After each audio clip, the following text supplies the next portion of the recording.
حیات الصحابہ۔ ٹاپک: حضور صلی اللہ علیہ وسلم کا حج کے موسم میں عرب قبیلوں پر دعوت پیش فرمانا۔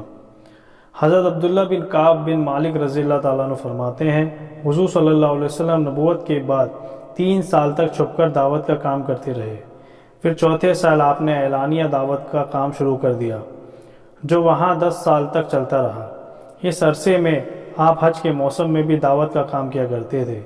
عکاظ اور مجنہ اور ذی المجاز بازاروں میں حاجیوں کے پاس ان کی قیام گاہوں میں جایا کرتے تھے، انہیں اس بات کی دعوت دیا کرتے تھے کہ آپ کی مدد کریں اور آپ کی حفاظت کریں تاکہ آپ اپنے رب پر کا پیغام پہنچا سکیں اور ان کو اس کے بدلے میں جنت ملے گی۔ لیکن آپ اپنی مدد کے لیے کسی کو بھی تیار نہ پاتے، یہاں تک کہ آپ ایک قبیلے کے بارے میں اور اس کے ٹھہرنے کی جگہ کے بارے میں پوچھتے ہر قبیلے کے پاس جاتے۔ اسی طرح چلتے چلتے آپ بنی عامر بن صعصع کے پاس پہنچے۔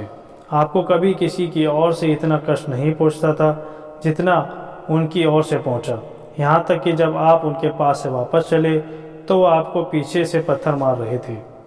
پھر آپ بنو محارب بن خصفہ کے پاس تشریف لے گئے۔ ان میں آپ کو ایک بوڑھا ملا جس کی عمر 120 سال تھی۔ آپ نے اس سے باتیں کی اور اس کو اسلام کی دعوت دی، اس بات کی دعوت دی کہ آپ کو آپ کی مدد اور حفاظت کریں تاکہ آپ اپنے رب کا پیغام پہنچا سکیں۔ تو اس بوڑھے نے جواب دیا، او آدمی، تیری قوم تیرے حالات کو ہم سے زیادہ جانتی ہے۔ اللہ کی قسم، جو بھی تجھے اپنے ساتھ اپنے علاقے میں لے کر جائے گا وہ حاجیوں میں سب سے بری چیز کو لے کر جائے گا۔ نعوذ باللہ، اپنے آپ کو ہم سے دور رکھو، یہاں سے چلے جاؤ۔ ابو لہب وہاں کھڑا ہوا محاربی بوڑھے کی باتیں سن رہا تھا، تو وہ اس محاربی بوڑھے کے پاس کھڑے ہو کر کہنے لگا، اگر سارے حاجی تیری طرح سخت جواب دینے والے ہوتے تو یہ آدمی اپنے دین کو چھوڑ دیتا۔ یہاں ایک بے دین اور جھوٹا آدمی ہے، نعوذ باللہ۔ اس محاربی بوڑھے نے جواب دیا، تم اس کو زیادہ جانتے ہو، یہ تمہارا بھتیجا اور رشتہ دار ہے۔ اے ابو اتبا، اس سے جنون ہے، ہمارے ساتھ قبیلے کا ایک آدمی ہے جو اس کا علاج جانتا ہے۔ ابو لہب نے اس بات کا کوئی جواب نہ دیا۔ جب وہ بھی آپ کو عرب کے کسی بھی قبیلے کے پاس کھڑا ہوا دیکھتا تو دور سے ہی چلا کر کہتا، یہ بے دین اور جھوٹا آدمی ہے۔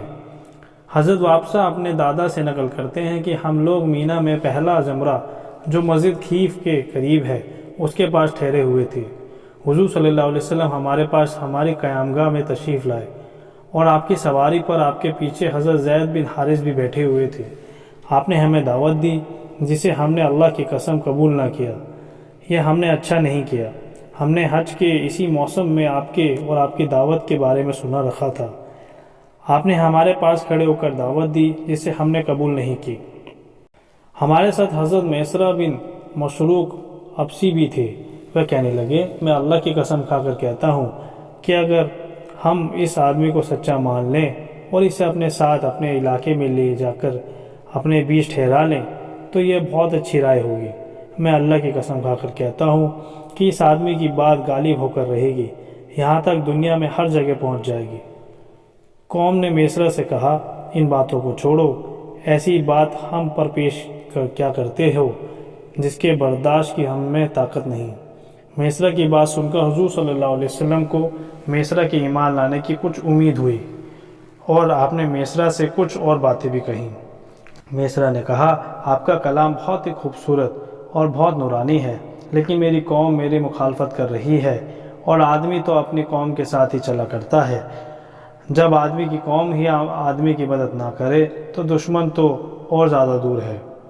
یہ سن کر حضور صلی اللہ علیہ وسلم واپس تشریف لے آئے۔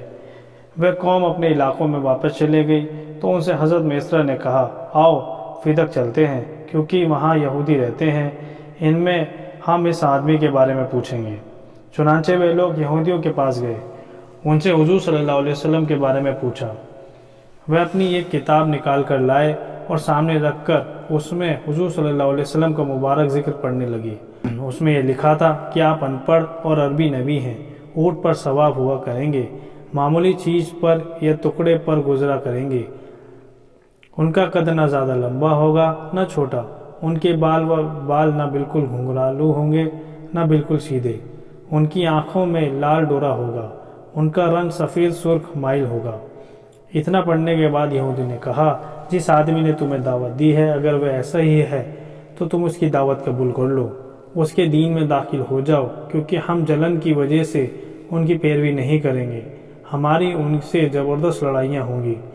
عرب کا ہر رہنے والا تو اس کی پیروی کرے گا یا آپ سے لڑے گا، اس لیے تم ان کی پیروی کرنے والوں میں سے بن جاؤ۔ حضرت میسرہ نے کہا، اے میری قوم، اب تو بات بالکل صاف ہو گئی۔ قوم نے کہا، اگلے سال حج پر جا کر ان سے ملیں گے۔ چنانچہ وہ سب اپنے علاقے کو واپس چلے گئے۔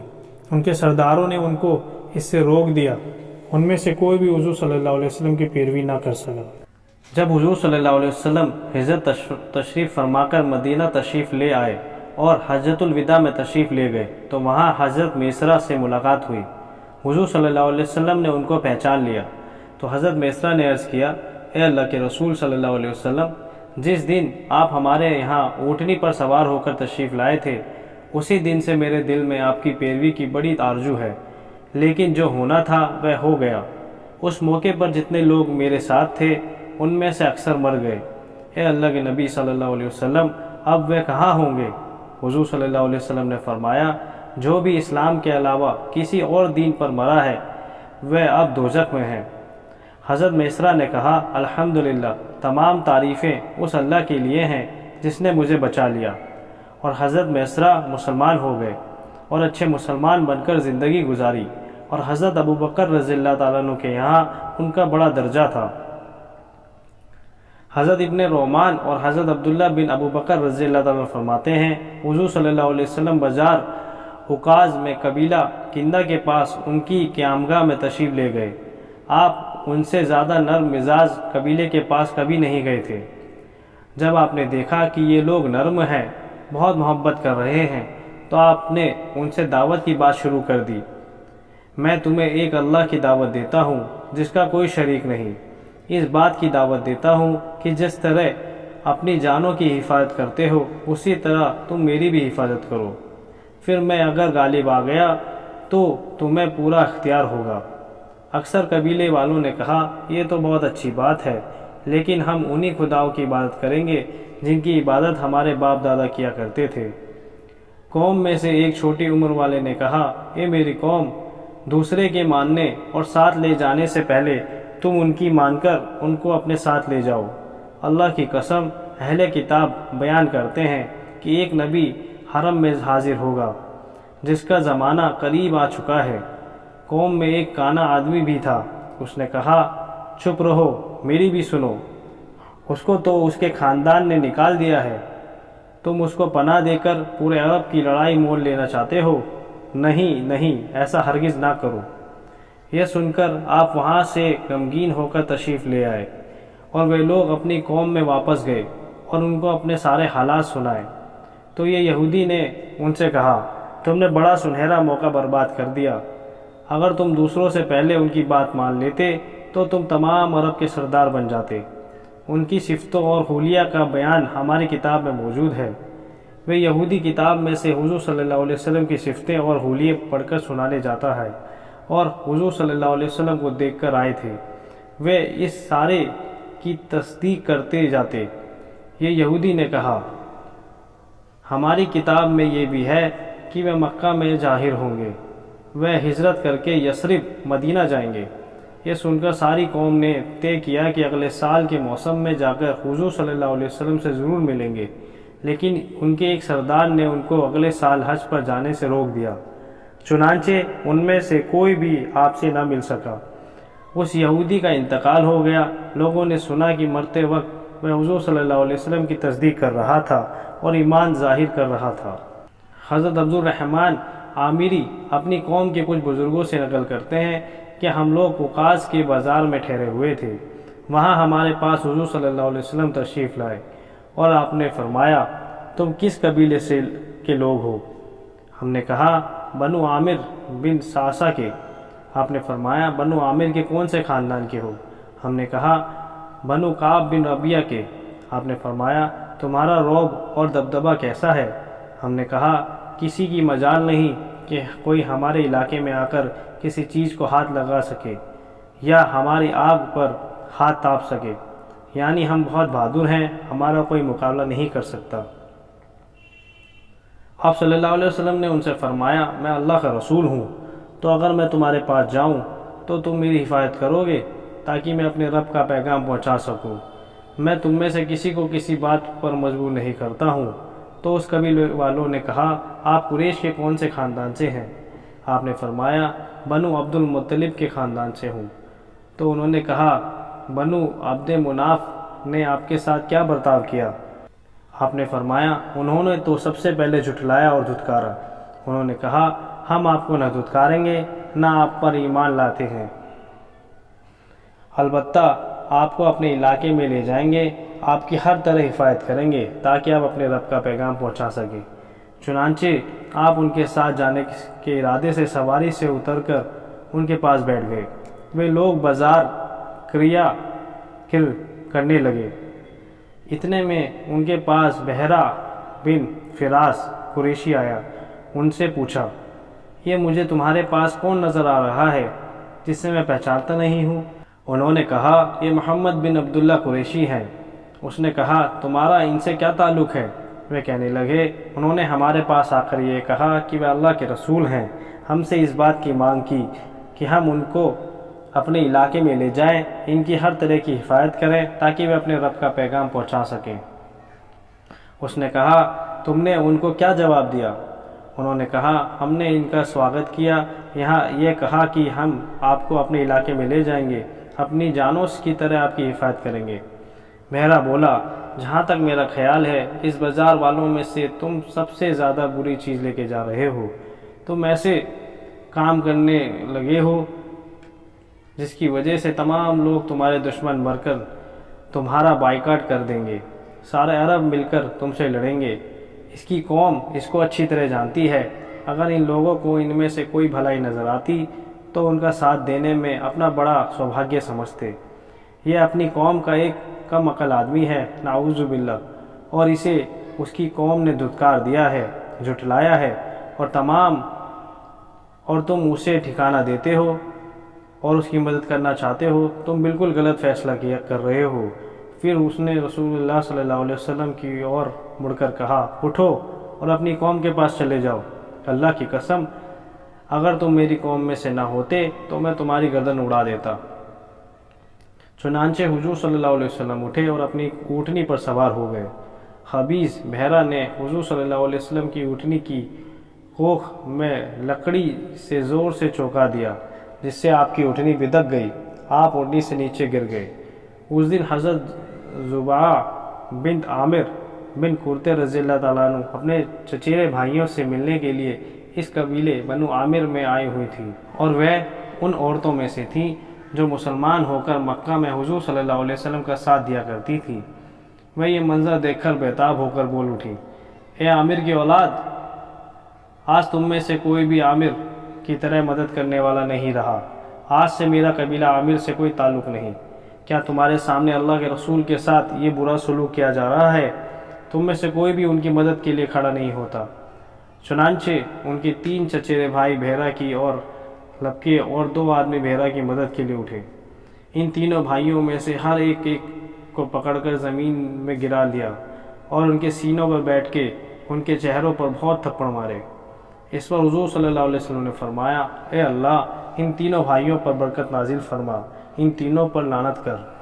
روایت کرنے والے کہتے ہیں کہ حضور صلی اللہ علیہ وسلم کی مدد کرنے والے 3 بھائیوں مسلمان ہوئے، انہوں نے شہادت کا درجہ پایا، باقی تینوں جلت کی موت مرے۔ جن 2 آدمیوں نے بحرہ بن فراس کی مدد کی، ان میں سے ایک کا نام حزن بن عبداللہ اور دوسرے کا نام معاویہ بن عبادہ ہے، اور جن تینوں بھائیوں نے حضور صلی اللہ علیہ وسلم کی مدد کی وہ گتریب بن سہل، غطفان بن سہل، عروہ بن عبداللہ ہیں۔ حضرت زہری بیان کرتے ہیں کہ حضور صلی اللہ علیہ وسلم عامر بن صعصہ کے پاس تشریف لے گئے، ان کو اللہ کی دعوت دی، اپنے آپ کو ان پر پیش کیا کہ وہ آپ کی مدد کریں۔ ان میں سے ایک بحرہ بن فراس نامی آدمی نے کہا کہ اگر میں قریش کے اس نوجوان کا دامن پکڑ لوں تو میں اس کے ذریعے سارے عرب کو ختم کر سکتا ہوں۔ پھر اس نے حضور صلی اللہ علیہ وسلم سے کہا، آپ یہ بتائیں کہ اگر آپ کے کام میں ہم آپ کا ساتھ دیں، پھر اللہ آپ کو آپ کے مخالفوں پر غالب کر دے، تو کیا آپ کے بعد حکومت ہمیں مل جائے گی؟ حضور صلی اللہ علیہ وسلم نے فرمایا، اس کا اختیار تو اللہ کو ہے، وہ جسے چاہے دے۔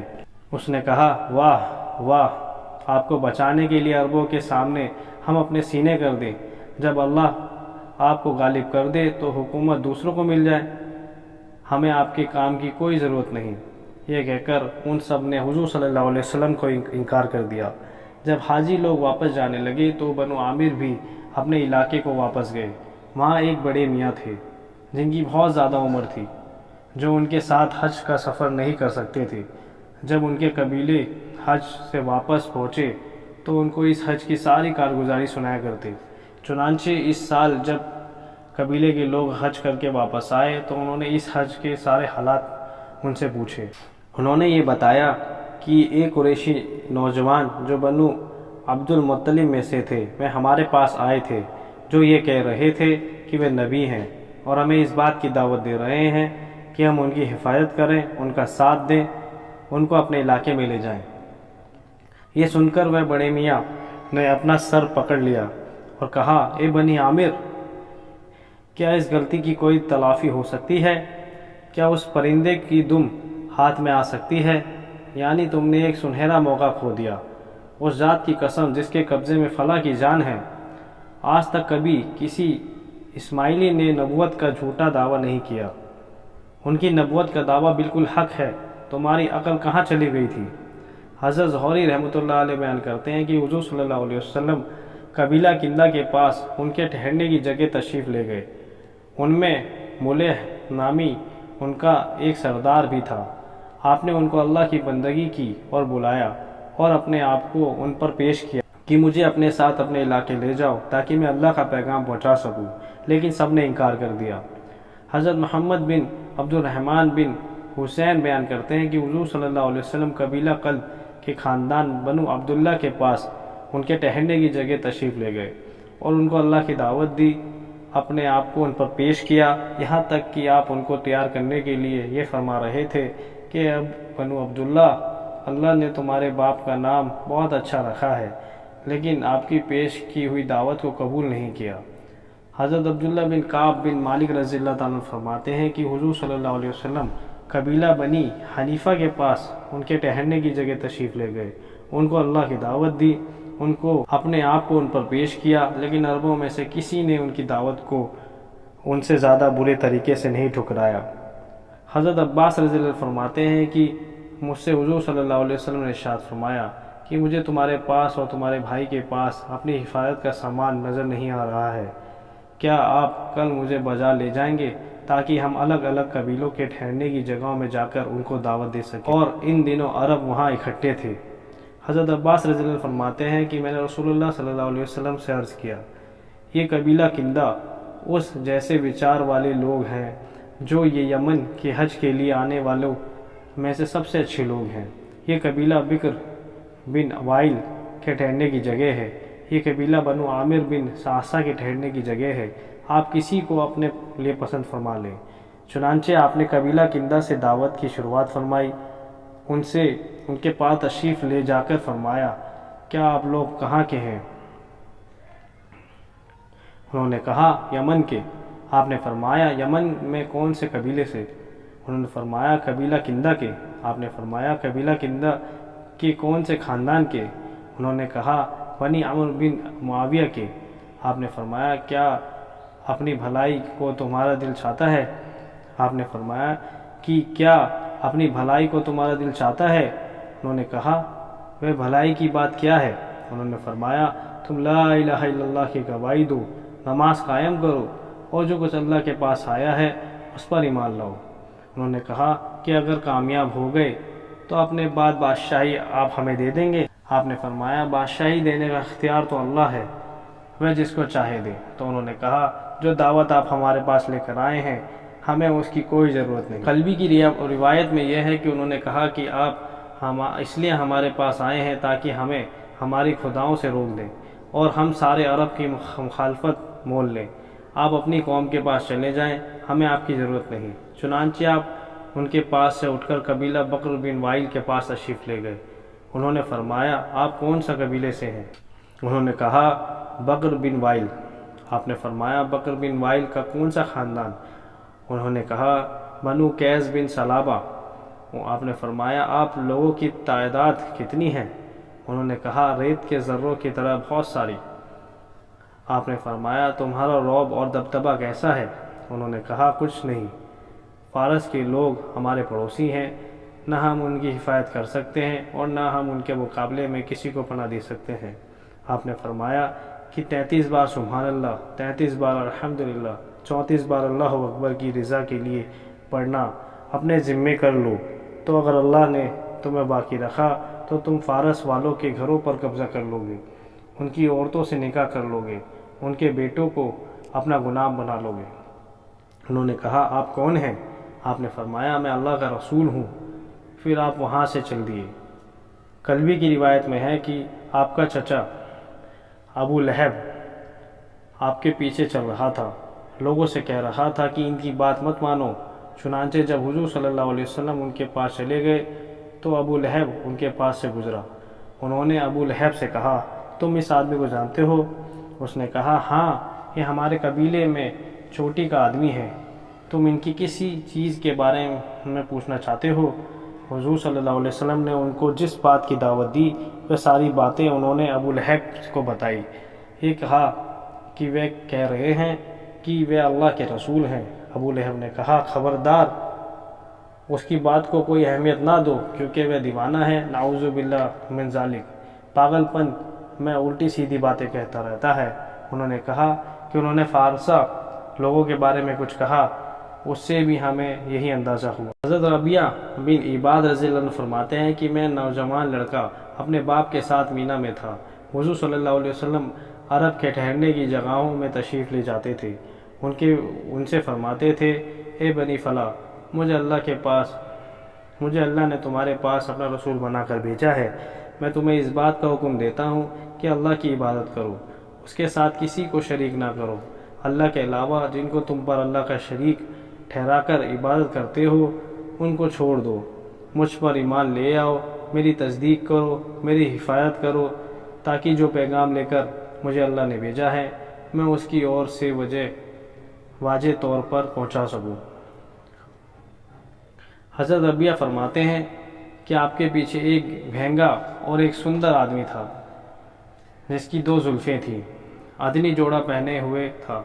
حضور صلی اللہ علیہ وسلم اپنی دعوت سے فارغ ہوئے تو اس آدمی نے کہا اے بنی فلاں، یہ آدمی تمہیں اس بات کی دعوت دیتا ہے کہ تم لات اور عزا کو اور بنی مالک بن عکیش کی متر جنوں کو اپنے گردن سے اتار پھینکو، اور جن بدعت اور گمراہی کو یہ لایا ہے اسے اپنا لو، اس کی بات ہرگز نہ مانو نہ اس کی بات سنو۔ حضرت ربیعہ فرماتے ہیں میں نے اپنے والد سے کہا اے ابا جان، یہ آدمی کون ہے جو ان کے پیچھے لگا ہوا ہے، جو یہ کہتا ہے کہ اس کو رد کرتا ہے؟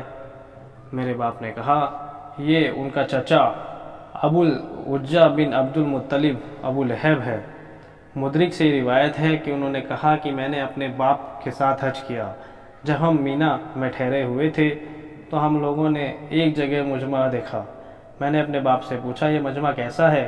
انہوں نے کہا یہ ایک بے دین آدمی ہے، نعوذ باللہ من ذالک، جس کی وجہ سے لوگ جمع ہیں۔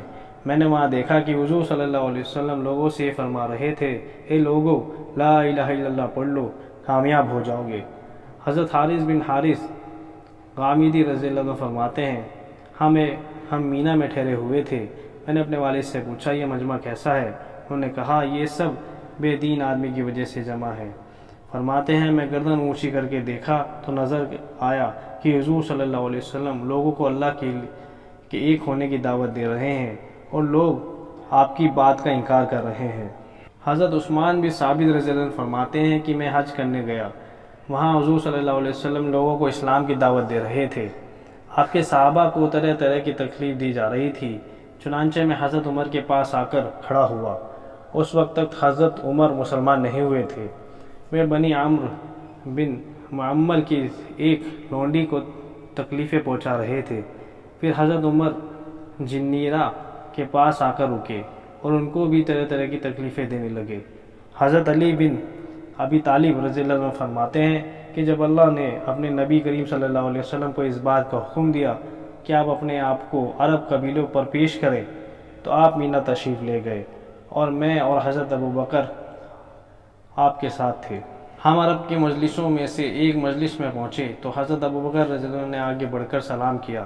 حضرت ابو بکر ہر دم پیش قدمی کرنے لگے تھے، وہ عرب کے نسب کو خوب اچھی طرح جانتے تھے، تو انہوں نے کہا تم کس قوم کے لوگ ہو؟ انہوں نے کہا ربیہ کے۔ حضرت ابو بکر رضی اللہ عنہ نے کہا تم ربیہ کے کون سے خاندان سے ہو؟ اس کے بعد بنو نعیم نے بہت لمبی حدیث ذکر کی، جس میں یہ بھی آتا ہے کہ حضرت علی رضی اللہ عنہ فرماتے ہیں کہ پھر ہم ایک باوقار مجلس میں پہنچے جس میں بہت سے بلند مرتبہ اور عزت دار بزرگ بیٹھے ہوئے تھے، چنانچہ حضرت ابو بکر رضی اللہ عنہ نے آگے بڑھ کر سلام کیا۔ حضرت علی نے فرمایا کہ حضرت ابو بکر ہر دم پیش قدمی کرنے والے تھے، تو ان کے حضرت ابو بکر نے کہا تم کس قوم کے لوگ ہو؟ انہوں نے کہا ہم بنو شوبان بن ثعلبہ ہیں۔ حضرت ابو بکر نے حضور صلی اللہ علیہ وسلم کی اور متوجہ ہو کر کہا میرے ماں باپ آپ پر قربان ہو، ان کی قوم میں سے ان میں سب سے زیادہ عزت دار کوئی نہیں۔ اس وقت اس قوم میں مفروق بن عمرو اور حانی بن قبیصہ اور مثنہ بن حارث اور نعمان بن شریک موجود تھے۔ ان میں حضرت ابو بکر رضی اللہ عنہ کے سب سے زیادہ قریب مفروق بن عمرو تھے۔ مفروق بیان اور بات چیت میں اپنی قوم پر چھائے ہوئے تھے اور ان کی 2 زلفیں تھیں جو ان کے سینوں پر پڑی ہوئی تھیں، چنانچہ یہ مجلس میں حضرت ابو بکر سے زیادہ قریب تھے، اس لیے حضرت ابو بکر نے ان سے پوچھا تمہارے قبیلے کی تعداد کتنی ہے؟ انہوں نے کہا ہم 10,000 سے زیادہ ہیں، 1,000 کم ہونے کی وجہ سے ہار کا منہ نہیں دیکھ سکتے۔ حضرت ابو بکر نے پوچھا تمہارے یہاں حفاظت کی کیا شکل ہے؟ انہوں نے کہا ہمارا کام تو کوشش کرنا ہے، باقی ہر قوم کی اپنی اپنی قسمت ہے۔ حضرت ابو بکر رضی اللہ عنہ نے پوچھا تمہارے اور ہمارے دشمن کے درمیان لڑائی کا کیا حال ہے؟ مفروق نے کہا جب ہم لڑتے ہیں تو ہم بہت زیادہ غصے میں ہوتے ہیں، اور جب ہم غصہ میں آ جاتے ہیں تو ہم بہت سخت قسم کی لڑائی لڑتے ہیں۔ ہم اچھے گھوڑوں کی اولاد پر اور ہتھیاروں کو دودھ دینے والے جانوروں پر ترجیح دیتے ہیں، یعنی لڑائی کا سامان ہمیں سب سے زیادہ پیارا ہے، اور مدد تو اللہ کی ہے، اور کبھی اللہ ہمیں غالب کر دیتا ہے اور کبھی دوسروں کو۔ شاید آپ قریش قبیلے کے ہیں۔ حضرت ابو بکر رضی اللہ عنہ نے کہا اگر تمہیں یہ خبر پہنچی ہے تو قریش میں اللہ کے رسول ہیں، یہ بھی ہے تو یہ بھی ہے۔ مفروق نے کہا ہاں ہمیں یہ خبر پہنچی ہے کہ قریش میں ایک آدمی کہتا ہے کہ وہ اللہ کا رسول ہے۔ پھر مفروق نے حضور صلی اللہ علیہ وسلم کی متوجہ ہو کر کہا آپ کس چیز کی دعوت دیتے ہیں؟ حضور صلی اللہ علیہ وسلم آگے بڑھ کر بیٹھ گئے اور حضرت ابو بکر کھڑے ہو کر حضور صلی اللہ علیہ وسلم پر اپنے کپڑے سے سایہ کرنے لگے۔ آپ صلی اللہ علیہ وسلم نے فرمایا میں تمہیں اس بات کی دعوت دیتا ہوں کہ تم اس بات کی گواہی دو کہ اللہ کے سوا کوئی معبود نہیں، میں اللہ کا رسول ہوں، اس کی دعوت دیتا ہوں، مجھے اپنے یہاں رہنے کی جگہ دو، میری ہر طرح سے حفاظت کرو، میری مدد کرو تاکہ میں اللہ کے حکم کو پہنچا سکوں، کیونکہ قبیلہ قریش کے لوگ اللہ کے دین کے خلاف ایک دوسرے کی مدد کر رہے ہیں اور اللہ کے رسول کو جھٹلا رہے ہیں اور باطل میں لگ رہے ہیں۔ انہوں نے حق کو بالکل چھوڑ دیا ہے، اللہ سے بے نیاز ہو گئے ہیں، حالانکہ اللہ ہی ہر حال میں ساری مخلوق کے بے نیاز اور تعریف کے قابل ہے۔ مفروق نے حضور صلی اللہ علیہ وسلم سے کہا اے قریشی بھائی آپ اور کس چیز کی دعوت دیتے ہیں؟ آپ نے آیت تلاوت فرمائی تو کہہ تم آؤ میں سنا دوں جو حرام کیا ہے تم پر تمہارے رب نے کہ شریک نہ کرو اس کے ساتھ کسی چیز کو، ماں باپ کے ساتھ نیکی کرو، مار نہ ڈالو اپنی اولاد کو غریبی کی ڈر سے، ہم روزی دیتے ہیں تم کو اور ان کو، اور پاس نہ جاؤ بے حیائی کے کاموں کو جو ظاہر ہو اس میں سے اور چھپے ہو، اور مار نہ ڈالو اس جان کو جس کو حرام کیا گیا ہے اللہ نے مگر حق پر، تم کو یہ حکم دیا گیا ہے تاکہ تم سمجھو، اور پاس نہ جاؤ یتیم کے مال کے اگر اس طرح سے کہ بہتر ہو، یہاں تک کہ پہنچ جاوے اپنی جوانی کو، اور پورا کرو ناپ تول کے انصاف سے۔ ہم کسی کے ذمے وہی چیز لازم کرتے ہیں جس کی اس کو طاقت ہو۔ جب بات کہو تو حق کہو، اگرچہ وہ اپنا قریب ہی ہو، اور اللہ کا عہد پورا کرو۔ تم کو یہ حکم پورا کر دیا گیا ہے تاکہ تم نصیحت پکڑو اور حکم کیا کرو، اور یہ راہ میری سیدھی، سو اس پر چلو، تم چلو راستوں پر کہ تم کو جدا نہ کر دیں گے اللہ کے راستے سے۔ یہ حکم نصیحت کر دیا ہے تاکہ تم بچتے رہو۔ مفروق نے حضور صلی اللہ علیہ وسلم سے کہا، اے قریشی بھائی، آپ اور کس چیز کی دعوت دیتے ہیں؟ اللہ کی قسم، یہ زمین والوں کا کلام نہیں ہے، اور اگر یہ زمین والوں کا کلام ہوتا تو ہم اسے ضرور پہچان لیتے۔ پھر حضور صلی اللہ علیہ وسلم نے ایک آیت فرمائی جس کا ترجمہ یہ ہے، اللہ حکم کرتا ہے انصاف کرنے کا اور بھلائی کرنے کا، اور قرابت والوں کے دینے کا، اور منع کرتا ہے بے حیائی سے اور نامعقول کام سے، سرکشی سے، تم کو سمجھاتا ہے تاکہ تم یاد رکھو۔ مفروق نے کہا، اے قریشی، اللہ کی قسم، تم نے بڑے ہی اچھے اخلاق اور اچھے عمل کی دعوت دی۔ جس قوم نے آپ کو جھٹلایا، آپ کے خلاف ایک دوسرے کی مدد کی، انہوں نے جھوٹ بولا۔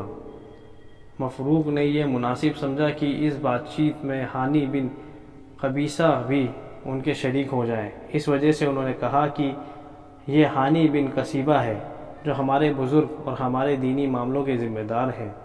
ہانی نے حضور صلی اللہ علیہ وسلم سے کہا، اے قریشی بھائی، میں نے آپ کی بات سنی ہے اور آپ کی بات میں سچا مانتا ہوں۔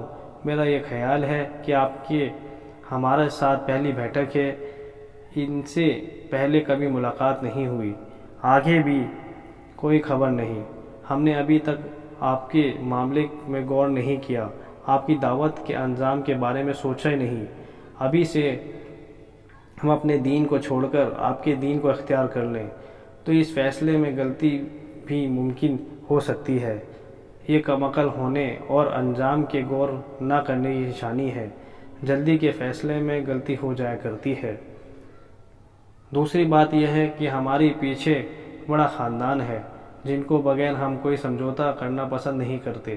فی الحال آپ بھی واپس تشریف لے جائیں، ہم بھی واپس لے جاتے ہیں، اگر آپ بھی غور کریں اور ہم بھی غور کرتے ہیں۔ اور ہانی نے یہ بات بھی مناسب سمجھی کہ اس بات چیت میں مثنیٰ بن حارث بھی شریک ہو جائیں۔ چنانچہ انہوں نے کہا کہ مثنیٰ بن حارث ہمارے بزرگ اور ہماری لڑائی کے معاملوں کے ذمہ دار ہیں۔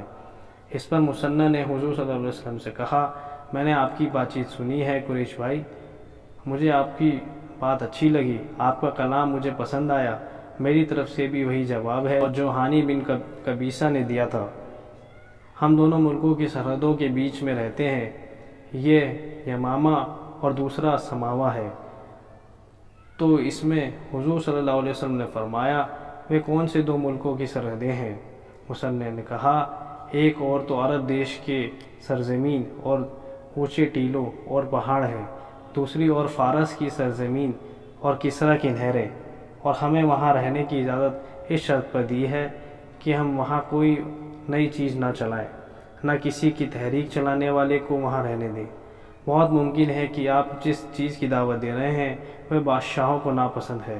سرزمین عرب کے آس پاس کے علاقے کا دستور ہے یہ کہ خطاوار کی خطا معاف کر دی جاتی ہے اور اس کا عذر قبول کر لیا جاتا ہے۔ اس لیے اگر آپ یہ چاہتے ہیں کہ ہم آپ کو اپنے علاقے میں لے جائیں، عربوں سے ملاقاتوں میں ہم آپ کی مدد کریں، تو ہم اس کی ذمہ داری لے سکتے ہیں، لیکن فارس والوں کے مقابلے میں کوئی ذمہ داری نہیں لے سکتے۔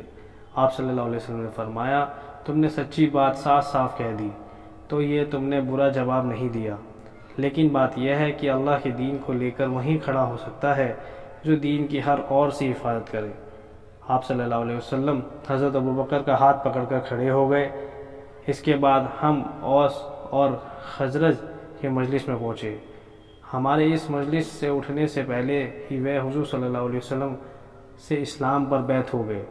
حضرت علی رضی اللہ عنہ نے فرمایا کہ یہ اوس و خزرج والے سچے اور بڑے صبر کرنے والے تھے۔ صاحب ہدایہ نے اس حدیث میں یہ مضمون بھی کیا ہے کہ حضور صلی اللہ علیہ وسلم کہ دین کو لے کر وہی کھڑا ہو سکتا ہے جو دین کی ہر اور سے حفاظت کرے۔ پھر آپ نے فرمایا تم مجھے ذرا یہ بتاؤ کہ تھوڑے ہی عرصے میں اللہ پاک تمہیں اس کا ملک اور مال بھی دے دے، ان کی بیٹیوں کو تمہارا بچھونا بنا دے، یعنی وہ تمہاری بیویوں اور باندیاں بن جائیں، کیا تم اس کے لیے اللہ کی تصدیق بیان کرنے کے لیے تیار ہو؟ نعمان بن شریک نے حضور صلی اللہ علیہ وسلم سے کہا، اے قریش، آپ کی یہ بات ہمیں منظور ہے۔ پھر آپ نے یہ آیت تلاوت فرمائی جس کا ترجمہ یہ ہے، ہم نے تم کو بھیجا بتانے والا اور خوشخبری سنانے والا اور ڈرانے والا اور بلانے والا اللہ کی طرف اس کے حکم سے اور چمکتا ہوا چراغ۔ پھر حضور صلی اللہ علیہ وسلم حضرت ابوبکر کا ہاتھ پکڑ کر کھڑے ہوئے۔ حضرت علی رضی اللہ عنہ فرماتے ہیں، اس کے بعد حضور صلی اللہ علیہ وسلم نے ہماری طرف متوجہ ہو کر فرمایا، اے علی، یہ کتنے اونچے ہیں، ان اخلاق کی وجہ سے دنیا کی زندگی میں ایک دوسرے کی حفاظت کر لیتے ہیں۔ حضرت علی رضی اللہ عنہ نے فرمایا کہ ہم اوس و خزرج کی مجلس میں پہنچے، ہمارے اٹھنے سے پہلے ہی وہ حضور صلی اللہ علیہ وسلم سے بیعت ہو گئے۔ حضرت علی فرماتے ہیں وہ اوس و خزرج بڑے سچے اور صبر کرنے والے تھے۔ عرب کے خاندانوں کے بارے میں حضرت ابوبکر رضی اللہ عنہ کی اتنی زیادہ جانکاری سے حضور صلی اللہ علیہ وسلم بہت خوش ہوئے۔ اس کے کچھ دنوں کے بعد حضور صلی اللہ علیہ وسلم نے اپنے صحابہ کے پاس آ کر فرمایا، اللہ کی بہت ہی تعریف بیان کرو، کیونکہ آج بنو ربیعہ نے فارس والوں پر کامیابی حاصل کر لی ہے، ان کے بادشاہوں کو قتل کر دیا ہے، ان کی یہ ساری مدد میری وجہ سے ہوئی ہے۔ دوسری روایت میں یہ بھی تفصیل بھی ہے کہ جب بنو ربیعہ کی فارس والوں سے لڑائی ہوئی اور فرات کے قریب قراقر نامی جگہ پر دونوں فوجوں کا مقابلہ ہوا تو بنو ربیعہ نے محمد صلی اللہ علیہ وسلم کے نام کو اپنی خاص نشانی بنا لیا، جس کی وجہ سے فارس کے خلاف اللہ نے ان کی مدد فرمائی۔ بنو ربیعہ اس لڑائی کے بعد اسلام میں داخل ہو گئے۔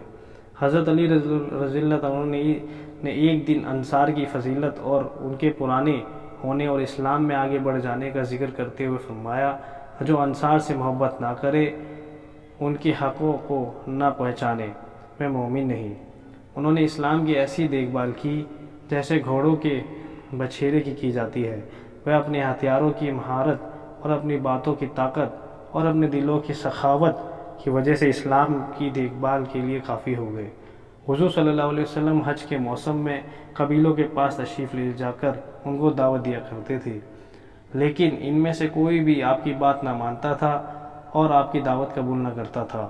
آپ مجنہ اور عکاظ اور مینا کے بازاروں میں ان قبیلوں کے پاس تشریف لے جاتے، ہر سال جا کر ان کو دعوت دیا کرتے۔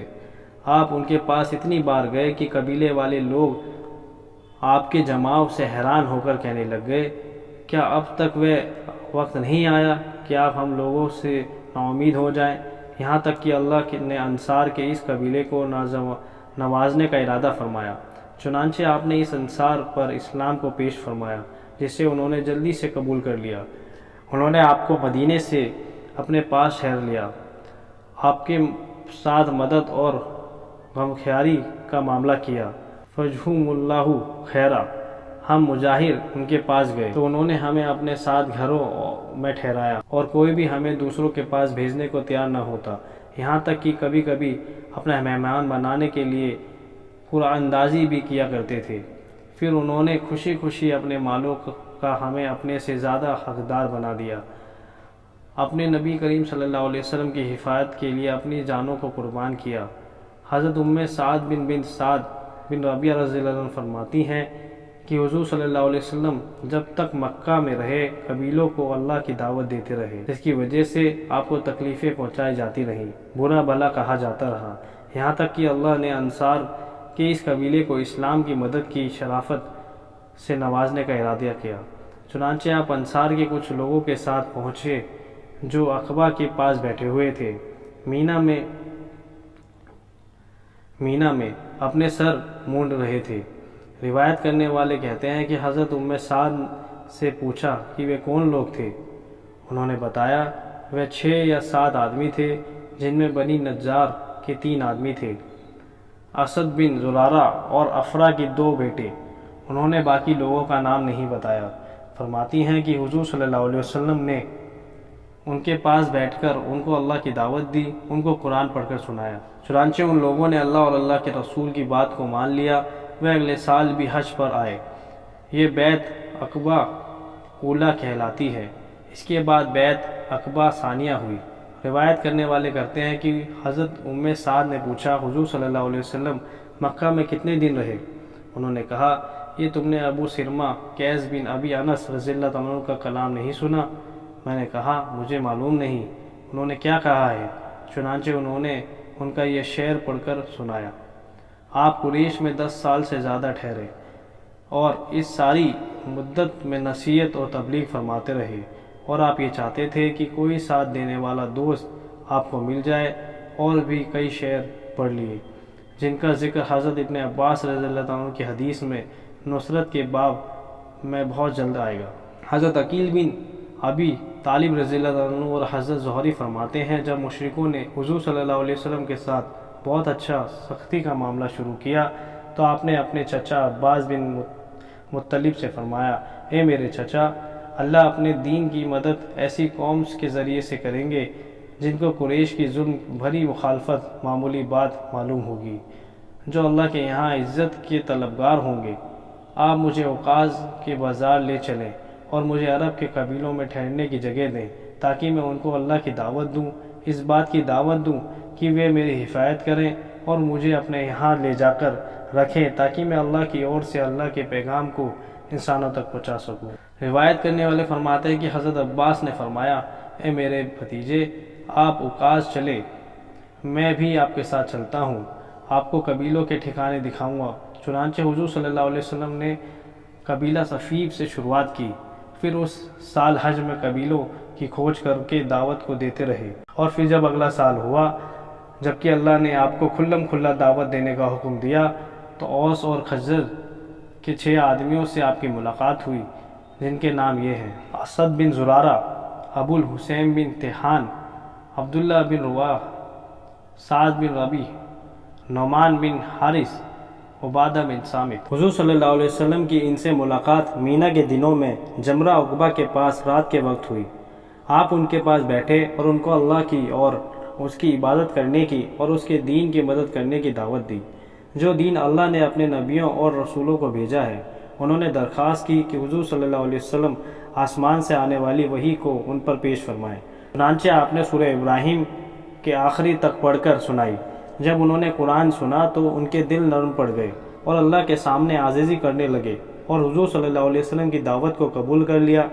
جب حضور صلی اللہ علیہ وسلم کی اور ان کی باتیں ہو رہی تھیں تو حضرت عباس بن عبد المطلب پاس سے گزرے تو انہوں نے حضور صلی اللہ علیہ وسلم کی آواز کو پہچان لیا اور فرمایا، اے میرے بھتیجے، یہ تمہارے پاس کون لوگ ہیں؟ آپ نے فرمایا، اے میرے چچا، یہ یثرب کے رہنے والے اوس و خزرج کے لوگ ہیں۔ ان کو بھی میں نے اسی بات کی دعوت دی جس کی دعوت ان سے پہلے 2 قبیلوں کو دے چکا ہوں۔ انہوں نے میری دعوت کو قبول کر کے میری تصدیق کی اور یہ کہا کہ وہ مجھے اپنے علاقے میں لے جائیں گے۔ چنانچہ حضرت عباس بن عبد المطلب اپنی سواری سے نیچے اترے، اپنی سواری کی ٹانگیں باندھ دی، پھر ان سے کہا، اے اوس و خزرج کی جماعت، یہ میرا بھتیجا ہے، یہ مجھے تمام لوگوں سے پیارا ہے۔ اگر تم نے ان کی تصدیق کی ہے اور تم ان پر ایمان لائے ہو اور ان کو اپنے ساتھ لے جانا چاہتے ہو تو میں تم سے اپنے دل اطمینانی کے لیے یہ عہد لینا چاہتا ہوں کہ تم ان کو لے کر جا کر وہاں بے یار و مددگار نہیں چھوڑو گے، ان کو دھوکہ نہیں دو گے، کیونکہ تمہارے پڑوسی یہودی ہیں اور یہودی ان کے دشمن ہیں، اور مجھے خطرہ ہے کہ وہ ان کے خلاف تدبیریں کریں۔ حضرت عباس نے جب حضرت سعد اور ان کے ساتھیوں کے بارے میں بے اطمینانی ظاہر کی تو یہ بات حضرت اسد بن زرارہ پر بڑا بوجھ بن گئی، اس لیے انہوں نے کہا، اے اللہ کے رسول صلی اللہ علیہ وسلم، آپ ہمیں حضرت عباس کو جواب دینے کی اجازت دیں جس میں ایسی کوئی بات نہیں ہوگی جس سے آپ کو غصہ آئے یا آپ کو ناگوار گزرے، بلکہ ایسا جواب دیں گے جس میں آپ کی دعوت قبول کرنے کی تصدیق ہوگی، آپ پر ایمان ظاہر کیا گیا ہوگا۔ آپ نے فرمایا، اچھا تم حضرت عباس کو ضرور جواب دو، مجھے تم پر پورا اطمینان ہے۔ حضرت اسد بن زرارہ نے حضور صلی اللہ علیہ وسلم کی اور چہرہ کر کے کہا، اے اللہ کے رسول صلی اللہ علیہ وسلم، ہر دعوت کا ایک راستہ ہوتا ہے، کسی کا راستہ نرم ہوتا ہے، کسی کا سخت۔ آج آپ نے ایسی دعوت دی جو نئی بھی ہے اور لوگوں کے لیے سخت اور کٹھن بھی ہے۔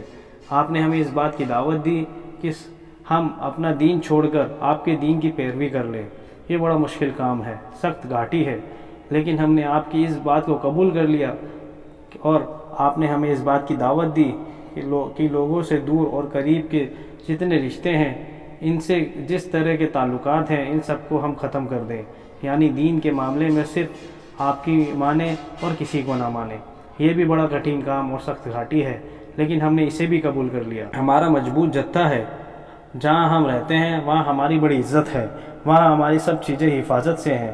کوئی اس بات کو سوچ بھی نہیں سکتا کہ ہمارا سردار باہر کا ایک ایسا آدمی بن جائے جس کو اس کی قوم نے اکیلے اور چچاؤں نے بیعت و مددگار چھوڑ دیا ہو، اور آپ نے ہم کو دعوت دی کہ ہم کو اپنا سردار بنا لیں، اور آپ نے ہم کو دعوت دی کہ آپ کو ہم اپنا سردار بنا لیں۔ یہ بھی بڑا مشکل کام ہے اور سخت گھاٹی ہے، لیکن ہم نے آپ کی اس بات کو قبول کر لیا۔ لوگوں کو تمام کام ناپسند ہیں، ان کاموں کو صرف وہی پسند کرے گا جس کی ہدایت کا فیصلہ اللہ نے کر دیا، جو ان کاموں کے انجام سے خیر رکھتا ہو، جو ان کاموں کے انجام میں خیر چاہتا ہو۔ ہم نے آپ کے ان تمام کاموں کو دل و جان سے قبول کر لیا ہے، انہیں قبول کرنے کا زبان سے اقرار کر رہے ہیں، ان کے پورا کرنے کی ساری طاقت خرچ کریں گے، اور جو کچھ لائے ہیں اس پر ایمان لا رہے ہیں، اور خدا کی اس معرفت کی تصدیق کر رہے ہیں جو ہمارے دلوں میں بیٹھ گئی ہے۔ ان تمام باتوں پر آپ سے بیعت ہوتے ہیں، ہم اپنے رب اور آپ کے رب سے بیعت ہوتے ہیں۔ اللہ کی مدد کا ہاتھ ہمارے ہاتھوں کے اوپر ہے، اور اپنے خون کی حفاظت کے لیے ہم اپنا خون بہا دیں گے، آپ کی جان کو بچانے کے لیے اپنی جانیں قربان کر دیں گے، ان تمام چیزوں سے آپ کی حفاظت کریں گے جن سے ہم اپنی اور اپنی بیوی بچوں کی حفاظت کرتے ہیں۔ اگر ہم اپنے اس عہد کو پورا کریں گے تو اللہ کے لیے پورا کریں گے، اگر ہم اس عہد کو خلاف ورزی کریں گے تو یہ اللہ سے غداری ہوگی، جو ہماری انتہائی بد نصیبی ہوگی۔